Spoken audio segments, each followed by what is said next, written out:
Psicología del desarrollo.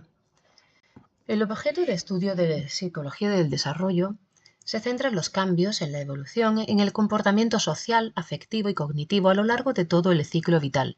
Es importante no solo la descripción del cambio con la edad, que cambia, sino también la explicación del cambio, cómo y por qué se cambia. Para entender la mente humana es necesario entender su proceso de desarrollo. Visión del desarrollo como un proceso de adaptación al mundo que nos rodea. El desarrollo de los seres humanos lo distinguimos entre la filogenia y la ontogenia. La filogenia es una rama de la ciencia y se centra en el estudio de la evolución de las especies de una forma global. La filogenia estudia los parecidos entre los miembros de una especie desde un punto de vista morfológico, anatómico, embriológico. De esta manera, la filogenia explica la crónica de cada especie, las distintas bifurcaciones, familias y estructuras genéticas. En el caso de la filogenia humana, nuestro árbol evolutivo ha ido cambiando en función de nuevos hallazgos y teorías. Ontogenia. La ontogenia describe el desarrollo de un organismo desde la fecundación de un cigoto durante la reproducción sexual hasta su senescencia, pasando por la forma adulta. En la historia del cambio estructural de una unidad sin que ésta pierda su organización, como por ejemplo el cerebro, y puede darse como un cambio puntual o como un cambio desencadenado por interacciones provenientes del medio donde se encuentre o como resultado de su dinámica interna. Algunas preguntas importantes en psicología del desarrollo y su respuesta desde posiciones dualistas. ¿Cuál es la naturaleza del cambio evolutivo? La respuesta a modo cualitativo sería emergencia de nuevas estructuras y conductas a partir de las previas. De modo cuantitativo, el cambio es producto de una acumulación de conocimientos y experiencias sin que haya emergencia de nuevas estructuras y conductas. ¿Qué factores determinan el desarrollo? En modo de herencia sería por la dotación genética y por el ambiente, pues interacciones y experiencias del individuo con el entorno natural y social. ¿El desarrollo es un proceso individual o social? Si lo vemos de forma individual, la respuesta sería cambios producto de la maduración y o el aprendizaje individual. Sin embargo, si lo vemos a modo social, pues las interacciones y experiencias del individuo con el entorno natural y social. ¿Cómo afecta el cambio? Específicos. Afectan de manera independiente a estructuras aisladas a módulos específicos. Globales. Afectan de forma conjunta y global a un conjunto de estructuras que determinan los comportamientos en determinados periodos. ¿Cuál es la relación entre el desarrollo y el aprendizaje? Del desarrollo al aprendizaje es necesario un nivel de desarrollo previo para que se puedan realizar ciertos aprendizajes. Del aprendizaje al desarrollo. Las nuevas experiencias de aprendizaje suelen potenciar el desarrollo. Entonces tenemos que las mismas preguntas se pueden responder de una forma u otra. Presupuestos básicos sobre la adquisición del conocimiento. Racionalismo. El conocimiento está presente en el momento del nacimiento. El conocimiento se hace explícito mediante la aplicación de las leyes de la lógica y del discurso racional. La experiencia solo sirve para desencadenar lo que ya está determinado y conceptos relacionados pues serían instinto, universales, periodos críticos, pobreza de estímulo, ideas innatas, aptitudes especiales, etc. Todo esto se explica por un innatismo, como sería por la teoría de la adquisición del lenguaje de Chomsky, las capacidades intersubjetivas de la teoría de la mente, como por ejemplo el Trevartin, teorías etológicas sobre el apego y capacidades complejas tempranas. Presupuestos básicos sobre la adquisición del conocimiento. Estamos siempre aquí. Asociacionismo. Hemos dicho que tenemos en estos presupuestos básicos sobre la adquisición del conocimiento tenemos el racionalismo y el asociacionismo. Todo todo el conocimiento puede derivarse a partir de las experiencias mediante las leyes de la asociación, las cuales permiten crear y asociar conceptos. Conceptos relacionados, pues serían programas de reforzamiento, habituación de estímulos, reglas de aprendizaje, potencial de aprendizaje, estrategias de aprendizaje asociativo, programas de modificación de conducta, programación de aprendizajes, mapas conceptuales. Todo ello se puede explicar por el empirismo, con conductismo y conexionismo. Otras de las variantes sería constructivismo, que es la síntesis entre el racionalismo y el empirismo. Conceptos relacionados sería el esquema de aprendizaje, y esto fue visto por Piaget y Vygotsky, los que más destacan. Tenemos el racionalismo, asociacionismo y constructivismo. Perdonad. Bueno, hemos dicho racionalismo. El conocimiento está presente en el momento del nacimiento. El conocimiento se hace explícito mediante la aplicación de las leyes de la lógica o del discurso racional. La experiencia solo sirve para desencadenar lo que ya está predeterminado. Los conceptos relacionados, instinto, universales, periodos críticos, pobreza del estímulo, ideas innatas, aptitudes especiales, etc.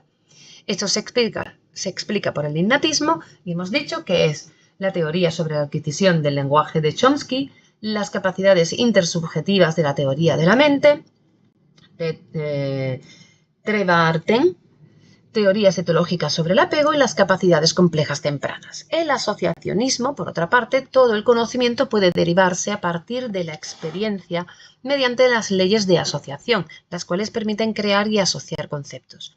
¿Conceptos relacionados? Pues tenemos programas de reforzamiento, habituación de estímulos, reglas de aprendizaje, potencial de aprendizaje, estrategias de aprendizaje asociativo, programas de modificación de conducta, programación de aprendizajes, mapas conceptuales. Eso se explica por el empirismo, que da lugar también a el conductismo y el conexionismo. El constructivismo, sin embargo, tenemos que es la síntesis del racionalismo y el empirismo, con conceptos relacionados como el esquema del aprendizaje, donde destacan Piaget y Vygotsky. Muy bien. Los presupuestos que se expresan en teorías. Pues aquí tenemos un cuadrito. Bueno, pues está la interpretación de los resultados, que bueno, a partir de los hechos se hace una teoría con predicciones, donde hay hipótesis contrastables, donde se pone en juego un experimento y de ahí se obtienen unos resultados. Todo esto, todo lo que sería a partir de la teoría hasta los resultados, pues eso se le llama, es un refinamiento. Fases del método científico o hipotético deductivo. Esto es lo que serían los pasos del hipotético deductivo. La teoría del desarrollo de Piaget. Relación entre la psicología, la epistemología y la biología. Es un psicólogo de la evolución del pensamiento. La parte psicológica estudia la evolución del pensamiento. El epistemológico es de origen, naturaleza y evolución del conocimiento. Cómo éste se construye a lo largo del desarrollo ontogénico, epistemología genética. Y biológico, pues serían las reglas que regulan el pensamiento, que son las mismas que las que regulan el mundo natural. Se adscribe a los presupuestos biológicos de la teoría de la adaptación mediante autorregulación. El pensamiento adulto no surge de la nada, sino que construye a partir del pensamiento infantil, al igual que en el mundo natural las formas más complejas se destruyen a partir de la integración y coordinación de otras formas más simples. ¿Qué dice la teoría de Piaget? Bueno, la teoría del desarrollo de Piaget. El niño construye el conocimiento del mundo físico y social a partir de la interacción con el medio. A partir de unos pocos reflejos innatos, el niño va construyendo su conocimiento del mundo como algo diferente y externo a él a través de la acción. Esto supone ir construyendo invariantes cognitivos, que son cualidades y propiedades esenciales de los objetos que hacen que se puedan reconocer como tales. Al principio la acción con los objetos es directa, pero a medida que se avanza en el desarrollo de la interacción con los objetos puede ser simbólica, es decir, sin necesidad de que estos estén presentes. Se interactúa con ellos mentalmente. El conocimiento está continuamente creándose y transformándose mediante la interacción del organismo con el medio. Esta interacción entre el niño y el medio se lleva a cabo mediante dos procesos complementarios, la asimilación y la acomodación. La asimilación. El niño actúa sobre el medio a partir de los esquemas que ya posee. Incorpora objetos o propiedades de los objetos a sus propios esquemas. Es la acción del organismo sobre el medio. Acomodación. La interacción con los objetos provoca que el niño modifique sus esquemas previos. Acción del medio sobre el organismo. La asimilación es la acción del organismo sobre el medio, que sería aquí el entorno social. Se crea una asimilación haciendo unas estructuras mentales con las estructuras mentales existentes y luego se haría una acomodación donde crea nuevas estructuras mentales. La acción del medio sobre el organismo. La evolución humana, tanto en el plano biológico como psicológico, está dirigida por la necesidad de equilibrio entre la acomodación y la asimilación. El equilibrio promueve la adaptación del individuo al medio. En el plano psicológico, los desequilibrios entre acomodación y asimilación supone el paso por determinados estadios de desarrollo. Aquí lo podemos ver en el entorno social. ¿Okay? Tenemos una asimilación con las estructuras mentales existentes, donde hay esto a su vez le da un equilibrio, y aquí la acomodación hace nuevas estructuras mentales, creando también a su vez, devolviendo también equilibrio. Aquí tenemos el esquema, ¿okay? Donde está la asimilación, los procesos de equilibrio con la acomodación. Vemos aquí también el típico cuadrito de la teoría de Piaget. Empezamos con el equilibrio, o sea, siempre hay un equilibrio y un desequilibrio para pasar al siguiente paso. Porque Piaget dice que no se puede pasar al siguiente paso sin haber pasado el anterior. El primero sería el sensorio-motor, luego el preoperatorio, luego tendríamos operaciones concretas y operaciones formales, el último. Vamos a verlos. La teoría del desarrollo de Piaget. Estadios del desarrollo sensorio-motor. Desde el nacimiento hasta los 18 meses. Los esquemas reflejos con los que nacen los bebés les permiten una rudimentaria interacción con el mundo importantísima para que vayan construyendo esquemas de acción con los objetos mucho más complejos que reflejan ya una conducta inteligente. Al final de este periodo, los niños adquieren la función simbólica que les permite la adquisición del lenguaje, el juego simbólico o el dibujo. Operaciones concretas. Es el subperiodo preoperatorio, desde los 18 meses hasta los 7 años. Comienza con la adquisición de la función simbólica. La inteligencia pasa a ser eminentemente práctica, a ser representacional. Sin embargo, todavía se tiene un pensamiento mágico sobre la realidad y el razonamiento aún es preconceptual. Subperiodo de las operaciones concretas, que sería desde los 7 años hasta los 11. Se interiorizan las acciones con los objetos, aparecen las operaciones lógicas y la reversibilidad del pensamiento. Sin embargo, la aplicación de las operaciones lógicas está limitada a contenidos concretos. Y por último tendremos las operaciones formales, que va desde los 11 a los 13 años. Se caracteriza por ser un pensamiento lógico, abstracto e hipotético que permite razonar no solo sobre lo real, sino también sobre lo posible. Características de los estadios. Cada estadio es una estructura de conjunto que puede expresarse en términos lógico-matemáticos, es decir, se caracteriza por una forma prototípica de abordar los problemas. El orden de los estadios es invariable. Cada uno de los estadios incluye las adquisiciones de los anteriores, situándolas en una nueva dimensión. La edad a la que se alcanza cada uno de los estadios puede variar. Factores del desarrollo. Maduración biológica. Entre las posibilidades que ofrece la base genética y su materialización hay un amplio espacio para la influencia de otros factores como la práctica, la experiencia o la interacción social. Experiencia, la práctica o ejercicio, que es la consolidación de los esquemas. La experiencia física, que sería la manipulación de los objetos, o la experiencia lógico-matemática. Luego tenemos el medio social. Las etapas por las que pasa el niño en su desarrollo puede acelerarse o retrasarse con respecto a la edad media en la que aparecen en función del medio cultural y educativo en el que el niño se desenvuelve. La autorregulación o equilibración entre acomodación y asimilación. El desarrollo es un conjunto de regulaciones que permite la formación de estructuras de conocimiento progresivamente más estables. Es una sucesión de estadios no estables, sensorio-motor, preoperatorio y operaciones concretas, hasta llegar a un estado de equilibrio final y estable, como serían las operaciones formales.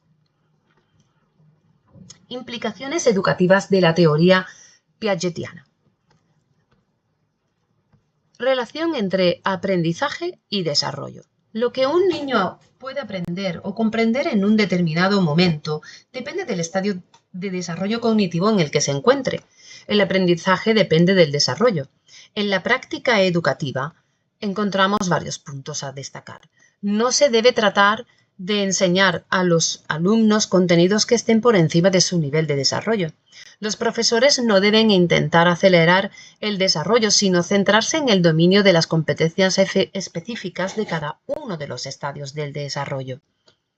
Y la secuenciación de la enseñanza de conceptos nuevos en la escuela debe seguir el mismo orden en que esos conceptos aparecen de forma natural en el curso del desarrollo. Implicaciones educativas en la teoría piagetiana. Importancia de la acción en el aprendizaje. Hay que potenciar la enseñanza a través de la acción y de la experimentación, como aprendizaje por descubrimiento.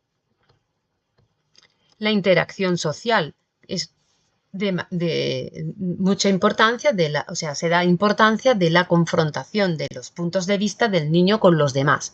Es el conflicto sociocognitivo. Luego tenemos la génesis social de la conciencia.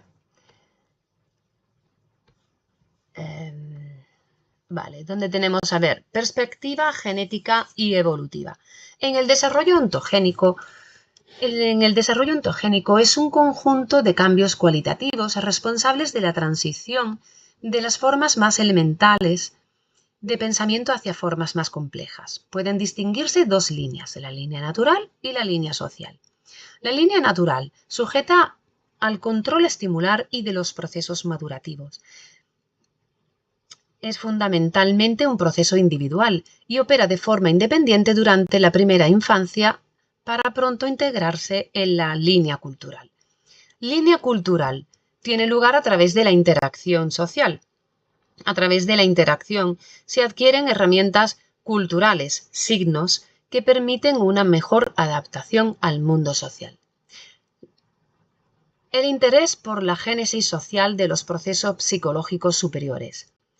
Ley de la doble formación. Los procesos psicológicos superiores tienen primero un origen interpsicológico, social o externo, para posteriormente, a través de un proceso de internalización, convertirse en intrapsicológicos, individuales o internos. Internalización. Es el proceso por el medio del cual ciertos aspectos de la estructura psicológica de la actividad externa llegan a ser ejecutados en el plano interno, intrapsicológico. No se trata de una mera copia o transferencia, sino que en la internalización se cambia su estructura y sus funciones. Es el proceso que nos permite pasar a ser nosotros mismos a través de los otros. Es un proceso de naturaleza dinámica y dialéctica. La mediación semiótica. Las herramientas psicológicas de mediación están caracterizadas por el uso de signos. Sirven para regular la propia conducta. Su uso provoca cambios cualitativos en el funcionamiento mental. Su uso caracteriza la línea cultural del desarrollo. Son herramientas sociales en un doble sentido. Son el producto de la evolución sociocultural y el producto de interacciones sociales a escalas más pequeñas. Algunos de los ejemplos son lenguaje, sistemas para contar, estrategias de memoria, dibujo o representaciones gráficas. El papel del lenguaje es la herramienta semiótica por excelencia. Se da un habla externa, primero se desarrolla como función social al servicio de la comunicación, luego hay un habla egocéntrica que aparece en la transición del habla externa a la interna. Es el habla que acompaña al niño durante la realización de una tarea. Y el habla interna después pasa a tener una función individual a través del pensamiento verbal. Se convierte en un mecanismo de autorregulación del pensamiento y la acción. La relación entre el pensamiento y lenguaje va cambiando a lo largo del desarrollo. Veámoslo. En el primer año, el pensamiento se desarrolla con anterioridad al lenguaje, de manera más o menos independiente. Es una forma natural de pensamiento que compartimos con algunos primates no humanos. Alrededor de los 2 años, el lenguaje y pensamiento confluyen. Aparece el habla egocéntrica, cuya función es la regulación y planificación de la acción. Alrededor de los 4 años, hay una interiorización del habla egocéntrica. El lenguaje y el pensamiento se funden dando lugar al pensamiento verbal. Zona del desarrollo próximo e intersubjetividad. Zona del desarrollo próximo. Es necesario delimitar diferentes niveles evolutivos. La zona del desarrollo real y la zona del desarrollo próximo. La zona del desarrollo real se corresponde con lo que una persona puede resolver a una determinada edad por sí mismo. Es el nivel real evolutivo. La zona del desarrollo próximo es la distancia entre lo que el niño puede hacer por sí mismo, que es la zona de desarrollo real, y lo que podría hacer con ayuda de compañeros o adultos más capaces. Intersubjetividad. Para que el adulto pueda actuar en la zona de desarrollo próximo, tiene que darse cierta representación compartida de la realidad. La intersubjetividad solo es posible cuando los participantes en la zona de desarrollo próximo, adulto y niño, son capaces de trascender sus propios mundos, representaciones privados, para crear mundos o representaciones compartidas. Hay que estar en la misma onda. Mecanismos de cambio evolutivo. Dominio filogenético. Es la selección natural y, en el caso de los humanos, fenómenos socioculturales como el trabajo y la comunicación. Dominio sociohistórico. Instrumentos de mediación, herramientas y símbolos a través de los cuales se transmite la cultura. Dominio ontogenético. Interacción entre los factores biológicos y los factores culturales sometida a continuos cambios. El cambio cognitivo está asociado a las nuevas formas de mediación que proporcionan a los niños un creciente dominio de los mecanismos y medios de pensamiento. Implicaciones educativas en la teoría de Vygotsky. El aprendizaje y desarrollo son procesos interdependientes. El aprendizaje es una condición indispensable para que el desarrollo se produzca. El concepto fundamental es la zona de desarrollo próximo, puesto que defiende el margen en el que el aprendizaje puede actuar dentro de los límites impuestos por el nivel de desarrollo real. El aprendizaje despierta una serie de procesos evolutivos internos que solo son capaces de operar cuando el niño está en interacción con los adultos. Cuando el niño los interioriza, se convierte en parte de los logros evolutivos del niño. La única enseñanza buena no es la que se adapta al nivel de desarrollo del niño, sino la que es capaz de promoverlo. Un concepto relacionado con la